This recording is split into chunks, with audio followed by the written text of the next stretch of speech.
இரவு ஜெபம். கர்த்தருக்கு ஸ்தோத்திரம். சங்கீதம் 108:13. அவரே எங்கள் சத்துருக்களை மிதித்து போடுவார். கர்த்தர் கொடுத்த நல்ல வார்த்தைகளுக்காய் கர்த்தருக்கு நன்றி செலுத்துவோமாக. எங்களை நேசிக்கிற நல்ல இயேசுவே, இந்த நாளில் நீர் எங்களுக்கு கொடுத்த எல்லா ஆசீர்வாதங்களுக்காக உமக்கு நாங்கள் நன்றி செலுத்துகிறோம். ஏசப்பா, அறிந்தும் அறியாமலும் செய்த எந்த ஒரு பாவமாக இருந்தாலும் இன்னும் ஒரு விஷயம் ரத்தத்தினால் எங்கள் ஒவ்வொருவரையும் கழுவி பரிசுத்தப்படுத்துங்க. ஏசப்பா, அதிகாலையில் எழும்பி உம்மை பாடி உம்மை மகிமைப்படுத்தி உடைய வேத வசனத்தை தியானிக்க எங்களுக்கு கிருபை கொடுங்க. காலை தோறும் உடைய கிருபைகள் புதியவைகளாக இருக்கிறது. புதிய கிருபையினால் ஒவ்வொரு குடும்பங்களையும் நிரப்புங்க. ஏசப்பா, உம்முடைய சமூகம் ஒவ்வொரு குடும்பத்தோடு இருக்கட்டும். இயேசு சுவாமி, ஆண்டவரே, இந்த நாளிலும் அவரே எங்கள் சத்துருக்களை மிதித்து போடுவார் என்ற வாக்கின்படியே குடும்பங்களுக்கு விரோதமாக இருக்கும் எல்லா சத்துருக்களை கர்த்தர் நீர் மிதித்து போடுங்கப்பா.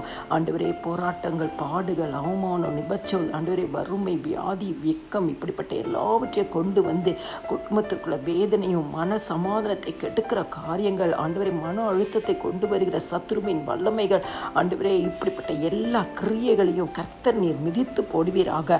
பிள்ளைகளுக்கு நீர் வைத்திருக்கிற ஆசீர்வாதத்துக்கு விரோதமாய் போராடி கொண்டிருக்கிற எல்லா சத்துருக்களை கர்த்தர் நீர் மிதித்து போடுவீராக. இயேசு சுவாமி, ஒவ்வொரு குடும்பங்களையும் ஆசீர்வதிங்க, கனப்படுத்துங்க, மேன்மைப்படுத்துங்க, உயர்த்துங்க.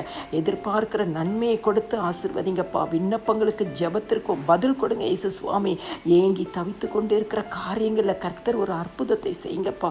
இந்த இரவு நேர ஜெபத்தை கேட்கிற ஒவ்வொரு குடும்பங்களும் வெளிப்புறமாய் சாட்சி கொடுக்கும்படியாய் கர்த்தர் தம்முடைய நாமத்தை மகிமைப்படுத்துவீராக. எல்லா துதியும் கனமும் மகிமையும் ஸ்தோத்திரமும் என் ஆண்டவராக இயேசு கிறிஸ்து ஒருவருக்கே செலுத்துகிறேன். ஆமென்.